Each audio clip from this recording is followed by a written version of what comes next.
안녕하세요. 저는 30대 후반의 여성입니다. 여러분들의 삶은 계획한 대로 잘 흘러가고 있나요? 저는 30대 초반까지만 해도 계획한 대로 평탄하게 살아가고 있었습니다. 그러다가 얼마 전 결혼한 뒤 여러 사건을 겪고 나서 이혼을 하게 되었어요. 사실 제 주변에는 이혼한 사람이 없어서 이혼한 사실을 말하기가 부끄럽기도 하고 남들은 잘만 하는 결혼 생활을 저만 못했으니 제가 이상한 사람이 된 것 같은 생각에 자책만 하고 있었습니다. 그러던 중 우연히 이곳을 알게 되었고 여기 사연을 하나하나 들어보니 저와 비슷한 사연을 겪으신 분들도 많고 저보다 더 심한 일도 겪으신 분들도 계시더라고요. 그런 사연을 들으며 위안도 받고 저도 사연 속의 여러분들처럼 아픈 과거에서 벗어나 열심히 살아봐야겠다는 다짐도 하게 되었습니다. 이렇게 제가 누군가의 사연을 듣고 위로와 힘을 얻은 것처럼 청취자 여러분도 저의 사연을 듣고 용기를 얻었으면 하는 마음이 들어 저의 짧은 결혼 이야기를 한번 적어볼까 해요. 오늘 이 늦은 밤에 꼭 친정을 가야 해? 결혼하면 이제 매년 명절 때마다 갈 텐데. 자기야, 신혼여행 다녀와서 좀 쉬고 싶어. 너무 피곤한데 다음에 가자. 아무리 그래도 결혼식 했으면 친정에도 제대로 인사드려야지. 시댁엔 잘만 갔다 왔잖아. 게다가 자기는 한 번도 우리 집에 인사드리러 온 적 없잖아. 결혼식 후 신혼여행까지 마치고 원래는 바로 친정집에 인사를 드리러 가려고 했으나 거리상의 문제로 시댁에 먼저 인사를 드리게 되었습니다. 시댁에서 1박을 한 뒤 친정으로 가려는데 친정이 수도권에서 조금 먼 지방이라 남편이 너무 피곤하고 힘들다고 투덜대기 시작했어요. 사실 남편은 결혼 전에 부모님과 함께 살고 있었어요. 그래서 저는 결혼 전에도 시부모님을 종종 만났었고 예비 시댁에도 몇 번 놀러 갔었지만 남편은 한 번도 우리 부모님 집에 가본 적이 없었습니다. 왜냐면 처음으로 남편이 부모님께 인사를 드릴 때도 상견례 날에도 모두 부모님이 저희 집으로 오셨거든요.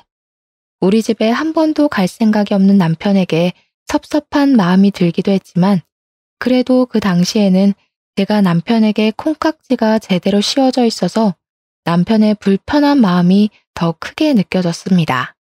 그런 남편을 어르고 달래며 3시간가량을 달려 친정집에 겨우 도착했어요. 이야, 이게 집이야, 궁궐이야? 너네 이렇게 잘 살았었어? 부모님이 브런치 카페 운영하신다더니 꽤 잘 되나 보다.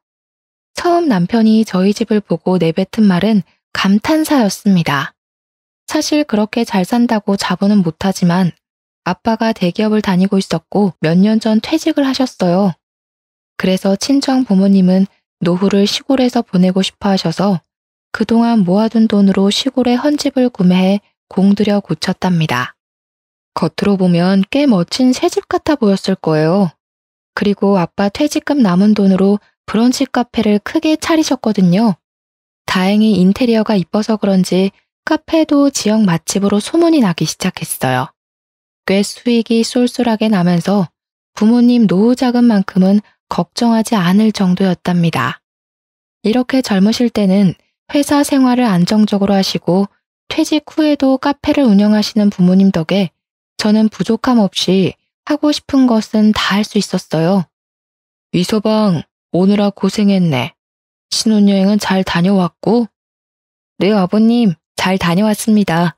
결혼 전에 한번 연락드리고 찾아뵀어야 했는데 그러지 못해서 너무 죄송해요.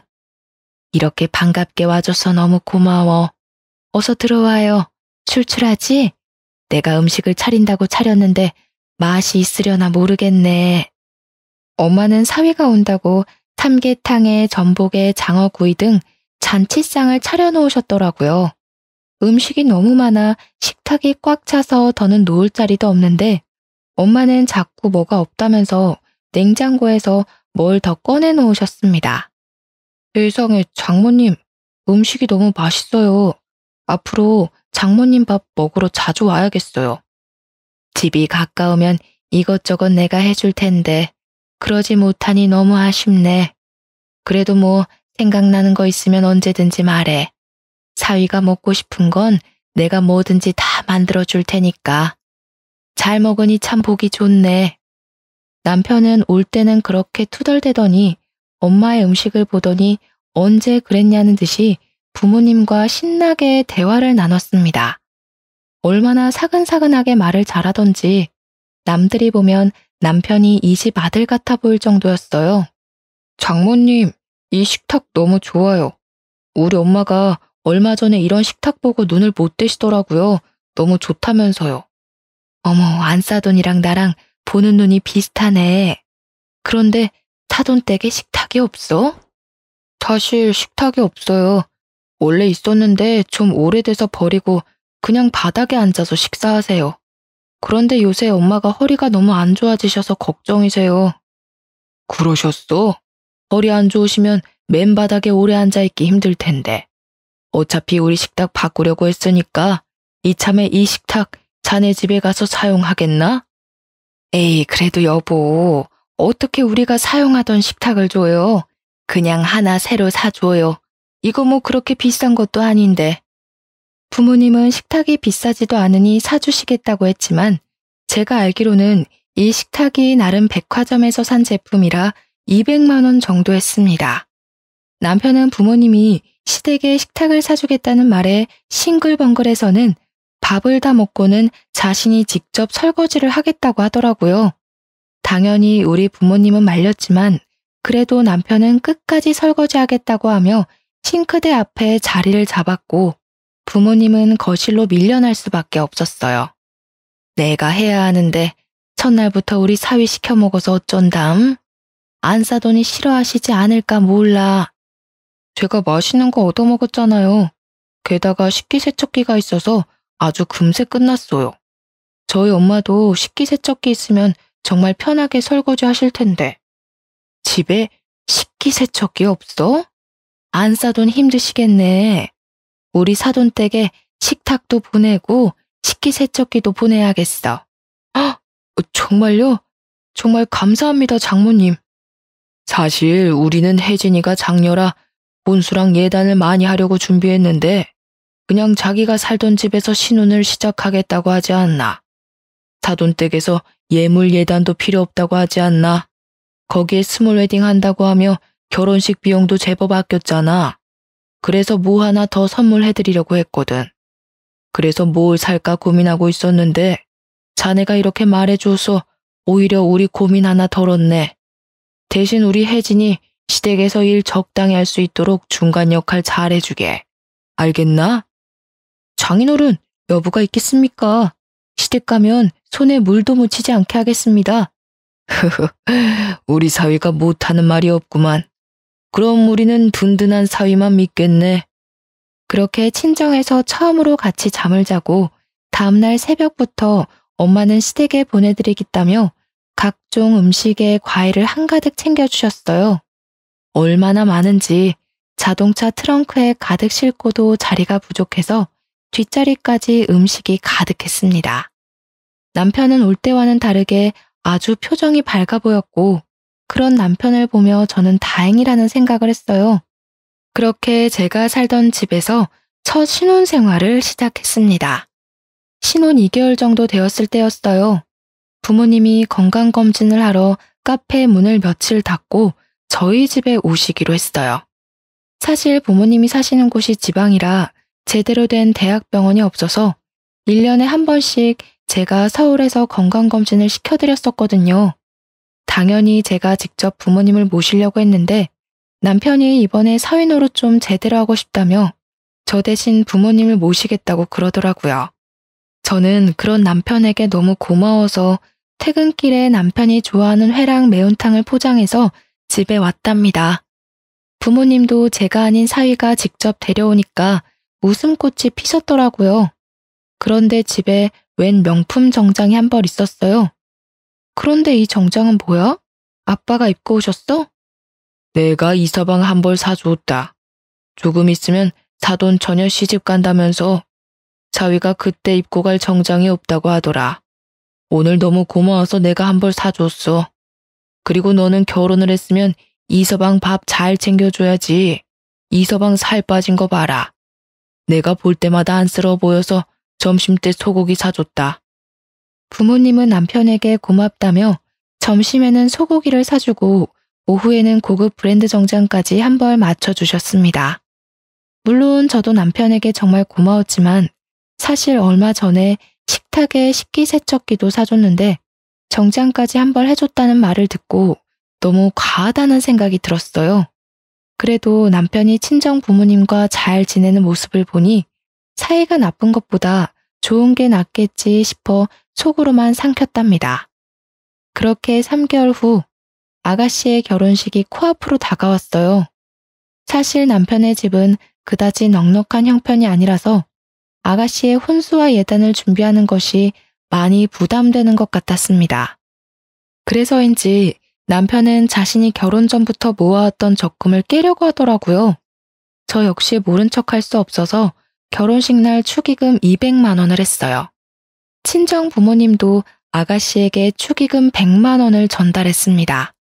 원래는 결혼식에 참석도 하시려고 했는데 그날은 부모님이 일이 있으셔서 어쩔 수 없이 축의금만 제 편으로 보냈어요. 그렇게 결혼식이 무사히 끝나고 다음 날이었습니다. 남편과 제가 집에서 쉬고 있는데 시어머니한테서 전화가 왔습니다. 잘 지내고 있니? 결혼식 와서 고생 많았지? 준이 결혼한다고 축의금 200만 원 준 것은 고맙게 생각한다. 그런데 너네 부모님 말이다. 축의금 100만 원이 뭐니 100만 원이? 심지어 결혼식에 오시지도 않고 말이야. 부모님이 그날은 일이 있으셔서 어쩔 수 없었어요. 그런데 축의금 100만 원이 부족하다는 말씀이세요? 그래. 솔직히 너네 집 잘 살잖아. 그런데 이 액수는 좀 실망스럽구나. 원래 가족끼리는 200만 원씩 줘야 하는 거다. 사돈이 좀 많이 아낀 거 맞지? 요즘 장사가 잘 안 된다니? 그런 건 아니에요. 저희 집안에선 가족끼리 100만 원이면 많은 편이거든요. 다음부터 참고할게요, 어머님. 다음이 어딨니? 우리 딸 결혼하면 우리 집안의 결혼식이 또 어딨다고 그러니? 게다가 내가 결혼한다고 너희 집에 예물이나 예단을 바란 것도 아니었는데 금액을 보니 조금 실망스럽구나. 솔직히 결혼식 때 한 번 본 사돈처녀 결혼식에 100만 원이면 꽤 큰 금액 아닌가요? 저랑 부모님이 합쳐서 300만 원이나 축의금을 냈는데 그 금액이 작다고 대놓고 말씀하시는데 기분이 많이 상하더라고요. 결국 저는 결혼하고 처음으로 시어머니 말에 대들었죠. 어머님, 그래서 예물이나 예단 안 바란다고 하셔서 저희가 어머님 집에 식탁이랑 식기세척기도 따로 보내드렸거든요. 감사하다는 의미로 보내드린 건데 기억 못 하시는 건 아니죠? 어머, 얘 좀 봐. 그건 그거고 이건 이거지. 이제 보니 너가 부모님 닮아서 돈을 아끼나 보다. 결혼 전에도 반반 결혼식이니 뭐니 하더니만. 이럴 줄 알았으면 우리 아들 너희 집안이랑 결혼 안 시켰다. 네? 어머님, 좀 생각하고 말씀하세요. 어머님이 결혼시키고 안 시키고가 중요한 게 아니에요. 솔직히 남편이 집을 해왔나요? 아니잖아요. 남자가 집을 안 해왔는데 그럼 여자가 집도 해오고 혼수도 다 해와야 하나요? 너 따박따박 말대꾸 하는 거 보니까 우리 아들이 아주 잡혀 살겠구나. 너 설마 준호가 집 못 해왔다고 맨날 구박하고 그러니? 너네 부모님까지 눈치 주고 그러냔 말이야. 그래, 저번에도 말이야.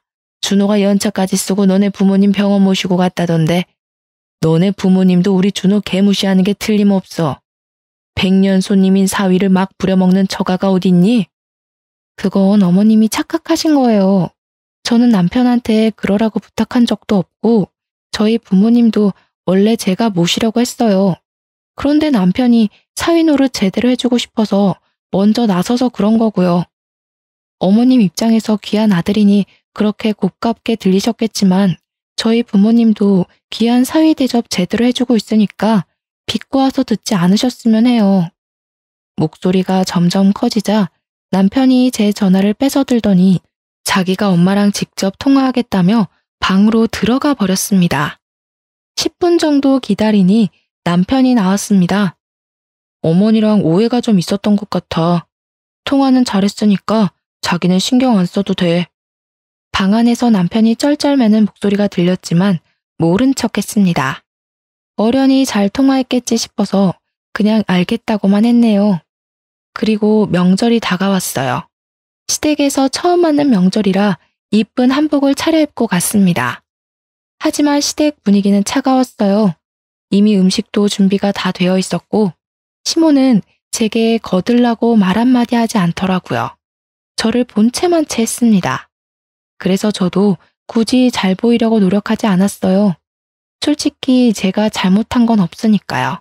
남편이 중간에서 눈치를 보는 게 느껴졌지만 그렇다고 직접 나서서 분위기를 화해시키려는 노력 따위는 하지 않았습니다. 분명 시댁에서 중간 역할을 잘하겠다고 떵떵거려 놓고 실상은 시모 앞에서 한마디도 못하는 바보였습니다. 그러다 하루는 제 여동생의 결혼식 날이 다가오고 있었습니다. 솔직히 축의금으로 치사하게 굴기 싫어서 남편에게도 시부모에게도 얼마 넣냐는 말을 일절하지 않았습니다. 그냥 눈치껏 제대로 넣었겠거니 싶었죠. 저희 부모님한테 100만 원이 작다고 난리치던 시모였는데 그들이 어련히 알아서 넣었을까 싶어 신경 쓰지 않았습니다. 그런데 제가 너무 얕잡아 본 거죠.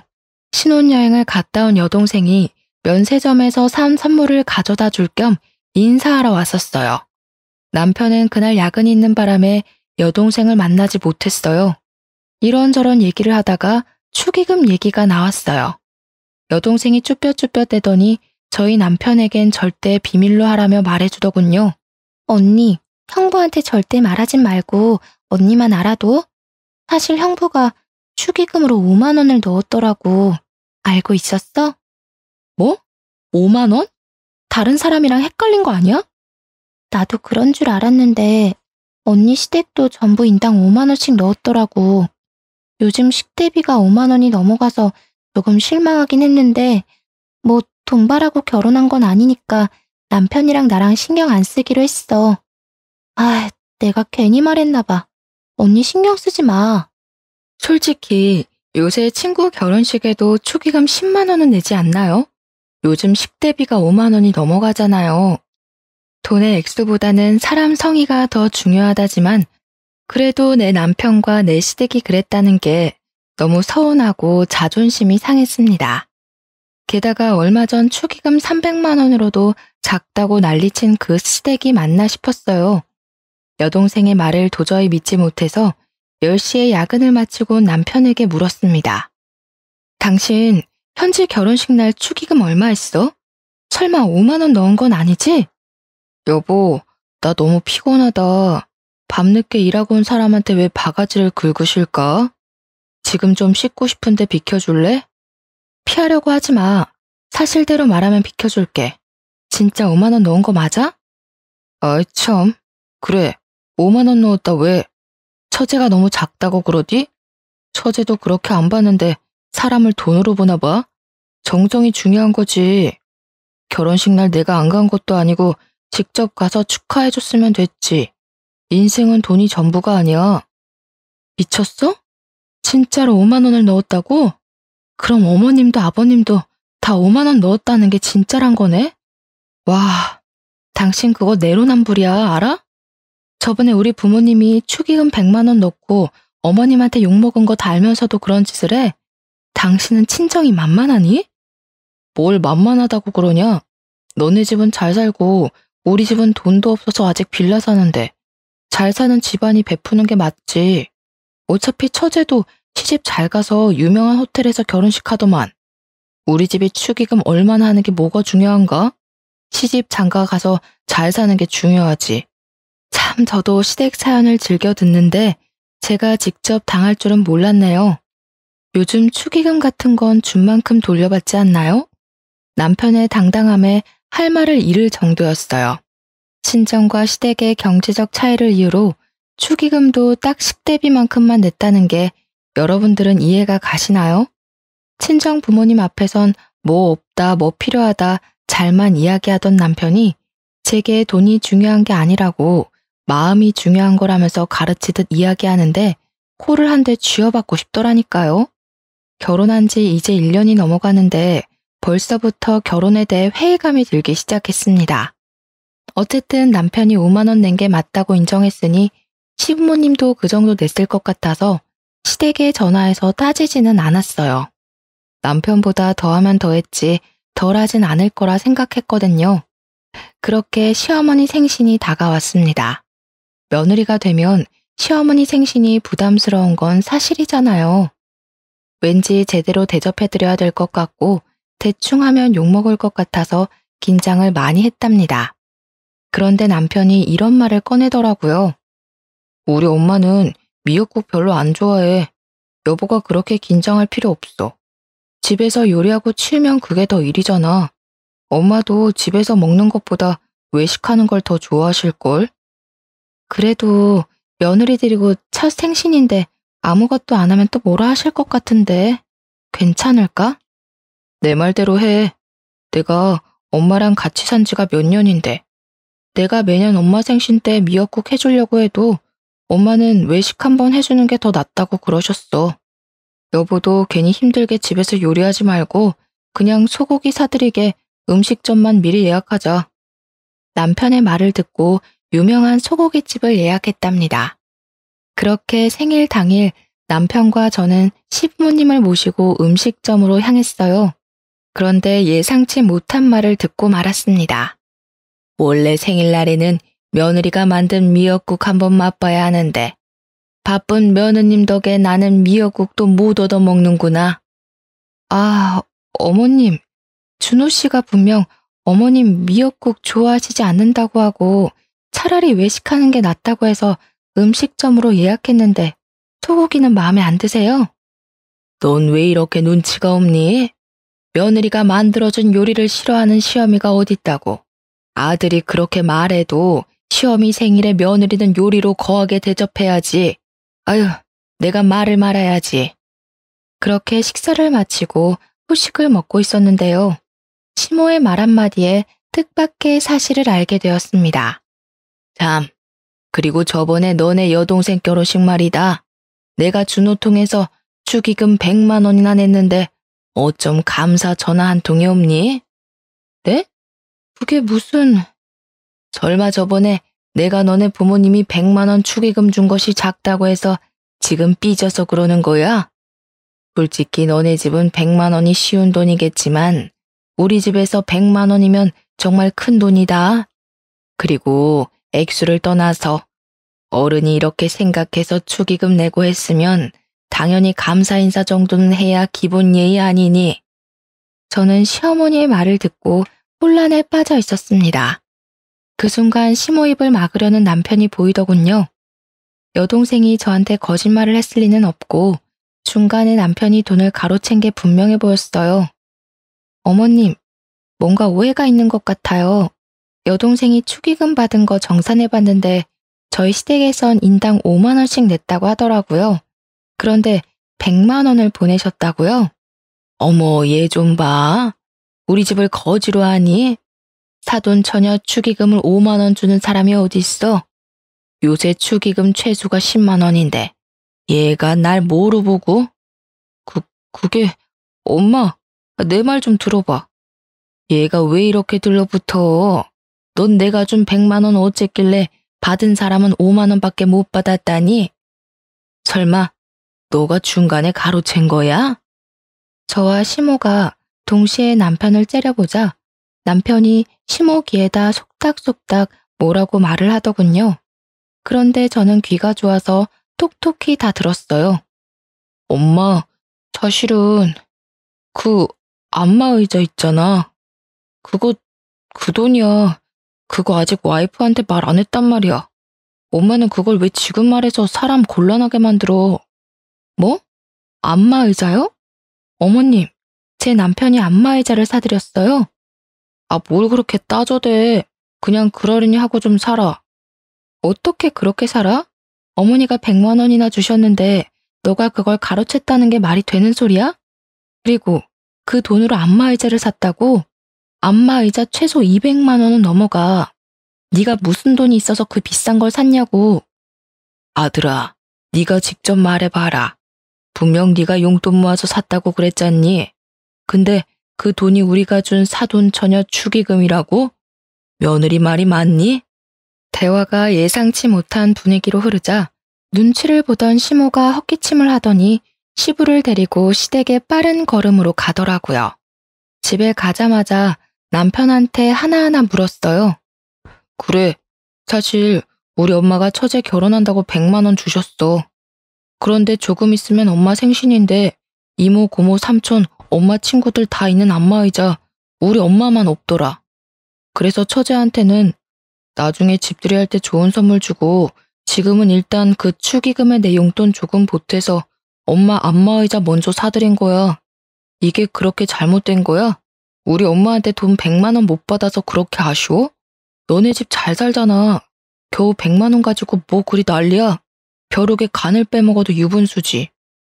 솔직히 지금 남편이 미안하다고 싹싹 빌어도 부족할 판국에 오히려 큰 소리니 저는 그저 어이가 없었습니다. 시어머니께 안마의자를 사드리고 싶었다면 자기가 용돈을 모아서 하든지 아니면 부부인 저에게 말을 하고 같이 의논해서 사야 하는 것 아닌가요? 남편은 그래놓고 뭘 잘했다고 이렇게 당당한지 저는 당최 이해가 가지 않았습니다. 결국 남편과 저는 대판 싸우고 저는 큰 방에서 남편은 거실에서 잠을 잤어요. 밤새 남편의 독단적인 행동이 너무 괘씸해서 잠이 안 오더라고요.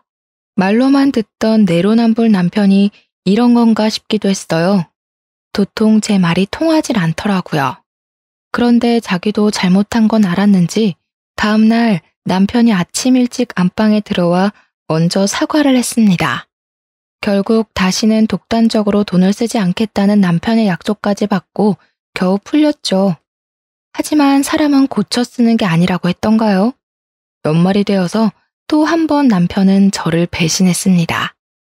공교롭게도 연말 휴가가 겹쳐서 남편과 저에게 일주일이란 귀한 휴일이 생겼는데요. 결혼한 지 2년도 다 되어 가는데 여행 한 번 제대로 못 간 것 같다는 남편의 말에 여행을 계획하고 있었죠. 마음 같아선 동남아 한번 가보고 싶었는데 남편이 너무 피곤하다며 제주도를 고집하더라고요. 제주도를 일주일씩이나 가서 볼 게 있나 싶었는데 남편의 말에 설득당하고 말았습니다. 제주도에 펜션 잡아서 일주일 놀자. 휴식을 즐기는 거지. 어때? 생각만 해도 기대되지? 요즘 나이 먹어서 그런가? 힘들게 돌아다니는 여행은 휴식이 아니라 일처럼 느껴진다니까. 여보도 잘 생각해봐. 휴일을 휴일답게 즐겨야지. 스트레스도 풀리는 거야. 사실 저는 내키지 않았지만 남편이 너무 바라니 어쩔 수 없이 제주도 여행을 계획했습니다. 저보다는 남편이 더 기대하는 여행이었어요. 그래서 비행기 티켓부터 묵을 숙소까지 남편에게 알아서 예약해달라고 부탁했는데요. 여행 당일에 캐리어를 끌고 나가려는데 남편이 마침 시댁에 일이 생겼다며 저보고 먼저 택시 타고 공항에 가 있으라는 거예요. 여보, 엄마가 갑자기 배가 찢어질 듯이 아파서 응급실에 가야 될 것 같다네? 비행기 타기까지 4시간 남았는데 그 전까지 꼭 도착할 테니까 먼저 가 있어봐. 내가 공항 도착하면 전화할게. 어쩔 수 없이 저 혼자 택시를 타고 공항으로 갔는데 비행기 시간 1시간 전까지 남편이 오지 않았어요. 저는 비행기를 놓칠까 걱정돼서 남편에게 전화하려던 차, 저 멀리서 남편이 보였습니다. 그런데 혼자가 아니었어요. 다들 예상하셨죠? 네, 시부모님까지 주렁주렁 달고 온 남편이었습니다. 분명 배 아파 응급실 간다던 시모는 두 발로 여행용 가방까지 끌고 다니더라고요. 본능적으로 또 남편이 뒤통수를 쳤다는 걸 알았답니다. 황당해하는 제 얼굴에다 대고 남편이 뭐라고 하는지 아세요? 내가 제주도 간다니까 부모님이 신혼여행 이후로 한 번도 못 가봤다고 하시더라고. 생각해보니까 부모님 결혼기념일도 얼마 안 남고 해서 내가 같이 가려고. 그래도 되지? 대아가 우리를 이렇게까지 생각해주고 너무 고맙구나. 네 덕에 몇십 년 만에 제주도 여행을 다시 가보는구나. 알고 보니 남편은 시부모와 같이 가자고 하면 제가 싫다고 할까봐 저 몰래 가족들의 비행기 티켓이며 숙박업소까지 다 예약을 해놨더라고요. 남편의 모든 꿍꿍이를 알아버린 저는 화가 머리끝까지 났지만 시부모님이 너무 고맙다는 표정으로 저를 바라보고 있었고 공항에 사람들도 많이 있어서 큰 소리로 화를 낼 수가 없었습니다. 그렇게 도착한 제주도는 한상의 섬이 아닌 한장의 섬이었어요. 시모는 뭐가 그리 불평불만이 많은지 기껏 평이 좋은 음식점을 찾아갔건만 음식이 전부 맛없다고 툴툴대는데 직원들 보기가 다 민망했습니다. 또한 원래 저의 계획은 느지막하게 일어나 카페에서 간단히 브런치를 먹으려고 했으나 시간에 맞춰서 무조건 한식을 드셔야 하는 시부모님 덕에 아침 6시부터 강제로 기상을 해야만 했어요. 몇 날 며칠을 기대하며 계획을 세웠는데 모든 것이 다 틀어지자 저는 기분이 상해 여행 내내 표정이 어두웠고 그런 모습을 가만히 지켜보던 시모는 여행 마지막 날에 제게 한 소리를 하셨습니다. 너한테 이런 소리까지는 하지 않으려고 했는데 우리랑 여행 와서 그렇게 싫니? 공항에서부터 표정이 썩어서는 아무리 그래도 너 그런 식으로 행동하면 못 써. 너 회사에서도 그러니? 회사에서 그러면 너네 부모도 욕먹이는 일이다. 당장 표정 안 풀어? 시어머니는 오히려 아주 당당하게 저의 표정을 지적했고 저는 여기서 더 말을 하면 큰 싸움만 될 것 같아 그냥 입을 닫아버렸습니다. 분명 휴양을 즐기러 제주도를 갔지만 오히려 제주도에서 스트레스만 잔뜩 쌓이고 말았죠. 게다가 더 어이없었던 것이 뭔지 아세요? 여행을 마치고 나서 부부의 생활비 통장을 정리했는데 제 생각보다 금액이 많이 비어 있더라고요. 저는 이상해서 남편에게 물어봤습니다. 우리 제주도 갔잖아. 비행기 티켓, 숙소 추가로 더 예약한 거 우리 통장에서 빼서 썼지. 당연히 같이 가는데 우리 통장에서 써야 하는 것 아니야? 뭐? 야, 보자 하니까 당신 진짜 미친 거야? 내가 언제 시부모님이랑 같이 가고 싶다고 했어. 네가 거짓말 친 거잖아. 너가 제주도 가고 싶다고 고집 피운 것도 다 너네 부모님 데려가려고 그런 거지, 미친놈아. 뭐? 그래도 좋은 게 좋은 거지. 너도 우리 엄마 아빠랑 추억 하나 쌓이고 좋은 거지. 죽으면 다 소용없어. 살아계실 때 잘해야지. 효도를 할 거면 네 돈으로 해. 왜 나를 끌어들여? 넌 친정에선 받아먹기만 하고 시부모한테는 쓰기만 하냐? 그럼 나도 친정에 효도해야 돼, 알아? 그리고 네가 맘대로 데리고 온 여행인데 네 개인 용돈에서 해결해야지. 그걸 왜 함께 쓰는 생활비 통장에서 끌어다 썼냐고. 너 진짜 양심이 없니? 저번에 분명 독단적으로 행동 안 하기로 했잖아. 약속한 지 1년이 지났니 2년이 지났니? 고작 4개월 만에 이런 짓을 또 벌인다고? 입이 있으면 말을 해봐. 뭘 또 그렇게 예민하게 받아들이냐. 결론적으로 효도하고 그러면 너한테도 좋은 거야. 생각해봐. 네가 시댁에 잘해야 이쁨 받고 고부 갈등 이런 것도 다 없어지는 거야. 내가 알아서 판을 짜주면 너도 눈치껏 행동하면 될 것이지. 고작 생활비 통장 썼다고 이렇게 욕먹을 일이야? 치사해서 이제 안 쓴다. 당신 아직도 당신이 장가 안 간 철없는 아들 같아. 효도를 할 거면 결혼 전에 했어야지. 결혼했으면 우리 가정을 위해 돈을 써야 되는 거야. 내 말 알아들어? 결혼 전엔 하지도 않을 효도를 왜 장가 가서 뒤늦게 하려고 하냔 말이야, 내 말은. 도무지 너랑은 못 살겠다. 난 분명히 너한테 경고했어. 이렇게 네 맘대로 할 거면 그냥 너 다시 너네 부모님 모시고 살아. 나도 우리 부모님 모시고 효도하고 살 거니까. 뭐? 지금 이깟 일로 이혼하자는 거야?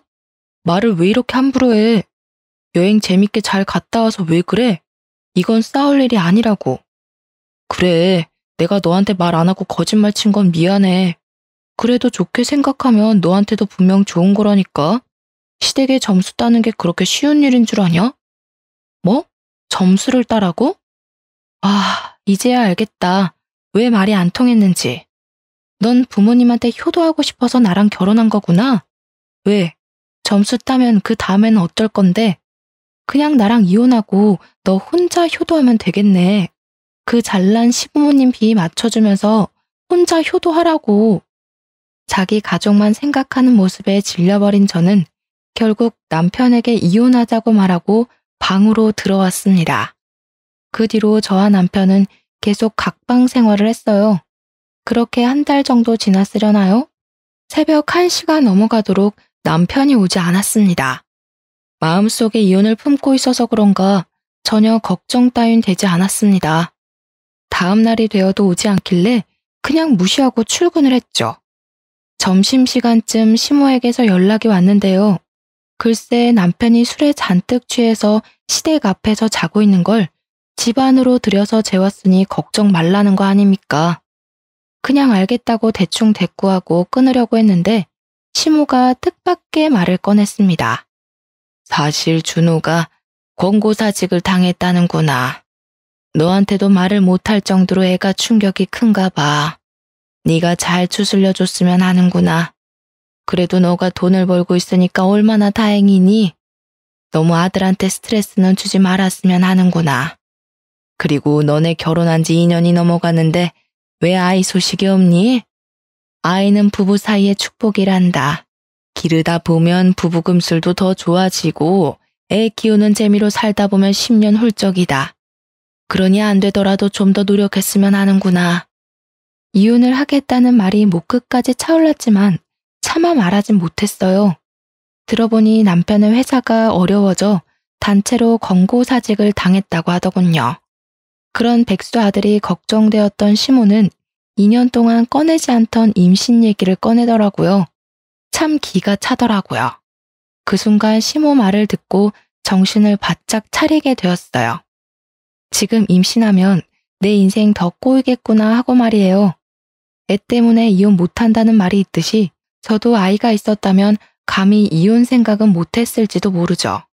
그런데 아직 다행인지 자연 임신은 되지 않았어요. 오히려 이혼할 수 있는 마지막 기회라고 여겨지더라고요. 그래서 생각만 하고 있던 이혼을 실행하기 위해 합의 이혼서를 출력해 화장대에 숨겨놓았습니다. 어려울 때 사람 버리는 거 아니라는 말이 있어서 양심에는 좀 찔렸지만 그래도 어쩌겠습니까? 시작부터 글러먹은 인간이었는걸요. 오히려 제가 너무 늦게 깨달아서 지나간 시간들이 너무 아까웠답니다. 마음속에 정말로 이혼수를 품고서 남편을 대하기 시작했어요. 집에 들어온 남편이 평소보다 더 눈치를 보며 잘하려고 노력하더라고요. 아침마다 아침밥을 차려주고 집안 청소도 완벽하게 해놓고요. 제가 퇴근할 때마다 주인 기다리는 강아지 마냥 저를 기다리고 있었습니다. 그러니 얼었던 마음이 살짝 녹기 시작하더라고요. 막상 심하게 시집살이를 당하고 산 것도 아니고 남편이 바람을 핀 것도 아닌데 이런 걸로 이혼이 될까 싶은 생각이 들었습니다. 참 어리석게도 합리화를 하기 시작했어요. 그때부턴 하루아침에 일자리를 잃은 남편이 불쌍해 보이더군요. 그러던 찰나 친정에서도 큰일이 생기고 말았는데요. 부모님이 운영하시던 브런치 카페 매출이 뚝 떨어져서 망해버린 거였죠. 부모님 말로는 주변에 대형 카페들이 연이어 생기면서 매출이 낮아지더니 최근에 온라인 리뷰가 좋지 않게 달리는 바람에 더 이상 운영이 힘들다고 하더라고요. 결국 부모님은 카페를 싼값에 이전해버렸고 시골에 공들여 지으셨던 집도 팔아버렸습니다. 집까지 팔았다는 말에 제가 깜짝 놀라 이유를 물었어요. 우리 딸 놀라지 말고 들어. 사실 엄마가 서울에 좀 살아야 될 것 같아서 그래. 응? 갑자기 서울에 왜? 혹시 건강에 문제 생긴 거예요? 저번에 대학병원에서 검진받은 거 있지? 그런데 거기서 자궁암이 의심된다고 그래서 추가 검사를 더 받아보라고 그러길래 검사를 좀 했더니 치료가 필요한 단계라고 그러네. 매번 시골에서 왔다 갔다 하기 힘들 것 같아서 서울에 집을 따로 구하기로 너네 아빠랑 결정했단다. 엄마는 우리 현아랑도 더 많은 시간 함께 보낼 수 있어서 좋다고 그랬어. 자궁암? 엄마 많이 심각해요? 설마 뒤늦게 발견해서 치료가 급한 거래? 딸, 걱정하지 마. 그 정도로 심각한 건 아니야. 사실 치료만 받으면 충분히 완치될 수 있다고 의사쌤이 그러셨어. 요즘 의료기술이 뛰어나서 약만 잘 먹고 경과보면 될 것 같다고 그러셨어. 안 되면 제거 수술하면 되니까 너무 걱정하지 말고. 저는 덤덤하게 말씀하시는 엄마의 모습을 보니 마음이 너무 아팠습니다. 눈물이 차올랐지만 엄마가 속상해 하실까봐 울지도 못하겠더라고요. 그렇게 눈물을 힘겹게 참으며 부모님의 이사를 도와드리고 밤이 늦어서야 집에 왔습니다. 사실 부모님 이사를 도와드리러 가면서 남편에게 같이 가자고 말을 했었거든요. 어차피 남편이 지금 회사에 다니는 것도 아니고 집에서 노는데 충분히 갈 수도 있잖아요. 그런데 남편은 당당하게 싫다고 하더라고요. 뭐? 이사 가는데 도와달라고? 내가 무슨 이삿짐 센터냐? 또 남자라고 험한 일 시키려고 그러는 거지? 여보, 지금 말 다 했어? 부모님 아파서 이사 오시는데 그것도 못 해줘? 이삿짐 불러서 오는 거고 당신은 딱히 할 일도 없을 거야. 그냥 얼굴만 비추는 건데 그것도 못 해줘? 에이, 장인어른도 사이 불편해서 없는 게 나을 거야. 어차피 서울로 오면 자주 볼 텐데 뭘 이삿날까지 얼굴을 비춰야 되냐? 그냥 적당히 도와주고 와. 결국 남편 없이 짐을 전부 옮기고 부모님은 제가 살고 있는 집에서 30분 거리의 아파트로 이사 오셨어요. 밤늦게 집에 도착하니 남편이 혼자 TV를 보며 맥주를 마시고 있었어요. 어디로 이사하셨어? 설마 우리 집 근처야? 그럼 매일 너 친정 가겠다고 난리치는 거 아닌가 몰라. 나는 사위라서 친정이 불편해. 너가 중간 역할 잘해줬으면 좋겠다. 친정 가고 싶으면 혼자 가고. 뭐? 말을 왜 그딴 식으로 하냐? 됐어, 너 필요 없어. 너 친정에 절대 오지 마. 화가 치밀어 오른 저는 남편이 마시던 맥주를 그대로 남편 얼굴에 쏟아부었어요. 네가 진작에 개차반인 줄은 알았지만 이 정도일 줄은 꿈에도 몰랐다. 우리 진짜 갈라서자. 내일 술 깨고 손이 발이 되도록 빌어도 나는 기필코 니놈이랑 이혼할 테니까 그런 줄 알아. 남편은 마시던 맥주를 얼굴에 맞고 화가 나 어쩔 줄을 몰라 했고 저는 그런 남편이 너무 꼴보기가 싫어 발 닦던 걸레로 얼굴을 덮어버렸어요. 그리고는 간단한 짐을 챙겨 친정 부모님 집으로 가버렸답니다. 처음으로 부모님께 이혼에 대해 말씀드렸어요. 새벽까지 제가 당한 남편의 내로남불 사건들에 대해 낱낱이 말했네요. 그런데 아빠의 표정이 심상치 않았습니다. 아빠가 화를 잘 내지 않는 성격인데 남편 얘기를 할 때면 주먹을 꽉 쥐시더라고요. 그놈이 중간 역할을 제대로 하지도 못하고 심지어 회사에서 잘렸는데도 저가의 얼굴 한번 비추러 오지 않는다 이 말이구나. 내일 당장 그놈 오라고 연락해라. 아빠, 걔는 친정 불편하다고 이삿날에도 안 왔다니까? 근데 내 연락받고 오겠어? 안 오면 고소한다고 연락해라. 그럼 오겠지. 그리고 너 합의 이혼 따위는 생각도 하지 말고 무조건 소송할 테니까 그렇게 하라. 아빠 친구 변호사한테 다 연락해놨다. 넌 아빠 말대로만 하면 돼. 저는 아빠의 말에 의문이 들었습니다. 사실 저는 남편이 시댁에만 효도한다는 걸로 이혼 소송까지 가능할까 싶었거든요. 그런데 확신에 찬 아빠의 표정을 보고 뭔가 큰일이 생기겠다 싶었네요. 아빠가 한번 화나면 정말 무섭거든요. 그래서 남편에게 꼭 친정에 오라고, 안 오면 이혼은 물론이고 고소당할 줄 알라고 문자 보내놓으니까 다음날 아침 대바람부터 친정에 와 있더라고요. 아버님, 저 현아랑 이혼하기 싫습니다. 저 백수 됐다고 버리시는 겁니까? 장인어른 어떻게 그러실 수 있어요. 저 현아한테 부족함 없이 다 했다고 생각했는데 갑자기 이혼이라뇨. 아빠는 무릎 꿇고 있는 남편의 얼굴에다 여러 장의 종이를 던지곤 충격적인 말을 꺼내셨는데요. 뭐? 백수 됐다고 버려? 이 머저리 같은 놈아. 너네 집이 가진 것 없어도 난 사람 하나 보고 결혼 허락한 걸세. 근데 이제 허다하다 저가 뒤통수를 쳐? 이놈은 인간 되긴 글렀어. 아주 콩밥 먹고 정신 차려야지. 그 말에 저도 놀라서 아빠가 뿌린 종이를 한 장 주워서 읽었는데요. 종이엔 블로그 게시글이 빼곡히 써져 있었어요. 음식이 전부 맛이 없고 카페가 청결하지 못하다는 내용이었죠. 심지어는 커피에 벌레가 나왔다, 머리카락이 나왔다 이런 내용까지 있더라고요. 설마 해서 아이디를 봤는데 남편이 자주 쓰던 메일 주소였어요. 그리고 블로그에서 험담하던 그 카페는 저희 부모님이 운영하시던 브런치 카페였고요. 쪽팔린 건 아는지 남편은 그 종이를 막 주워 담으려고 바닥을 기었습니다.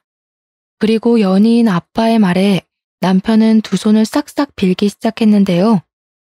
넌 처가가 운영하는 카페가 잘 되는 게 그렇게 배가 아팠냐? 뚫린 입으로 한번 말해봐라. 네가 인간의 몸으로 이딴 짓을 해? 장인어른, 오해가... 너가 우리 카페에 와서 빵을 사 먹기랬어, 커피를 마시기랬어. 사진 도용까지 해가면서 카페 망하게 만들고 싶었냐? 뭐 위생이 엉망이고 직원들이 불친절해? 이놈은 정신교육이 필요해.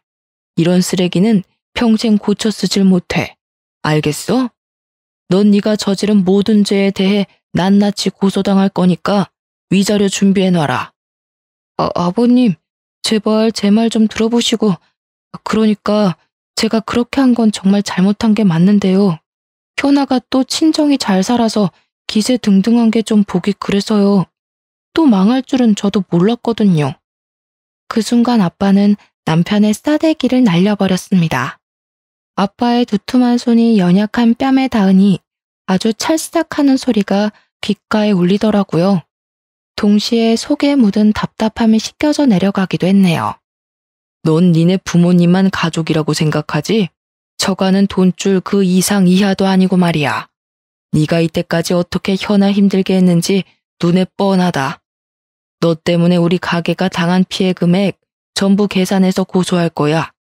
6개월간 매출 감소액, 직원 인건비, 가게 자리세까지 전부 다 포함시킬 거니까 네 그 잘난 부모님 집을 팔아서라도 못 내는 금액으로 청구할 거다. 알겠냐? 순간 남편 얼굴에 핏기가 사라지고 새하얗게 질린 얼굴이 되더라고요. 사내 자식이 눈물까지 펑펑 흘리면서 아빠 다리를 잡고 늘어지는 꼴이 참 우습더군요. 어떻게 또 뒤통수를 칠 수 있는지 남편과 결혼한 제 자신이 너무 부끄럽기만 했습니다. 알고 보니 아빠는 가게 매출이 떨어질 때부터 이 사실을 알고 있었더라고요. 차곡차곡 증거를 수집했고 그 블로그의 주인이 제 남편이란 걸 알게 되었을 때 하필 엄마가 자궁암 소견 때문에 대학병원 치료를 받아야 해서 가게를 접기로 결정한 거였습니다.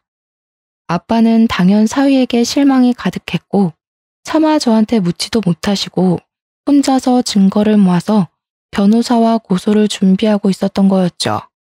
명예훼손죄와 영업방해죄, 모욕죄로 법적 대응을 시작하기로 결정하셨고 저 또한 이혼 소송을 시작하면서 남편은 끈떨어진 연신세가 되고 말았습니다.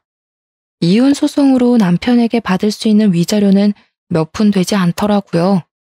대신 돈이 전부 떨어진 남편은 맞고소는 물론이고 변호사 선임 비용조차 없었기 때문에 시댁에서 진짜 집을 팔아서 손해배상을 해야 될 처지에 놓였죠. 그런데 갑자기 시댁에 사준 식탁과 식기세척기가 생각이 나더라고요. 그것도 한두 푼이 아닌데 그걸 그대로 둘 수는 없잖아요? 그래서 주말에 용달차를 불러 시댁에 무작정 들어가서 식기세척기와 식탁을 다시 가져왔습니다. 야, 사람이 줬다 뺏는 게 어딨어? 지금 시어미한테 뭐 하는 짓이야? 아줌마가 내 시모야? 나 당신 아들이랑 이혼했어. 이혼했으니 우리 집 물건은 다시 내가 가져가야지. 안 그래? 이년이 진짜 오늘 너 죽고 나 죽어보자. 전 시모는 제 머리채를 잡으려고 난리를 쳤습니다. 그 순간 뒤에 숨어있던 여동생이 나타나 핸드폰으로 그 장면을 전부 찍어버렸죠. 나 때리기만 해. 이거 다 녹화해서 당신 폭행죄로 고소해버릴 거야. 아들은 허위사실 유포에 영업방해죄. 그 엄마는 폭행죄로 고소 걸리면 아주 볼만하겠네. 그치? 제 말에 전 시모는 헛기침을 하며 방으로 들어가 버렸고 그 사이 저희 부모님이 사준 모든 물건을 다 빼내왔습니다. 그게 시댁과 전 남편과의 마지막이 되었네요. 나머지는 아빠 친구 변호사님이 알아서 처리해 주시기로 해서 마음 편히 기다렸네요. 저희 엄마는 다행히도 진행 상태가 심각하지 않았던 터라 제거 수술을 받고 회복 중에 계십니다. 저희 가족끼리 전 남편에 대한 말은 입 밖에도 꺼내지 않게 되었네요. 저희는 원래 살던 집을 팔고 친정 부모님이 사시는 서울집에 함께 살고 있어요. 여전히 회사도 다니고 있고 달라진 건 이제 이혼녀가 되었다는 사실 하나예요. 전 남편이 워낙 분리수거도 못할 쓰레기라 이혼의 후회는 없어요. 오히려 이혼 안 했으면 제 미래가 더 끔찍했을 거고요. 그래서 제 과거는 오늘 사연으로 훌훌 털어버리고 앞으로 펼쳐질 제 인생에 집중하기로 했답니다. 지금까지 다사다난했던 저의 이야기 들어주셔서 감사합니다. 모두 행복하세요.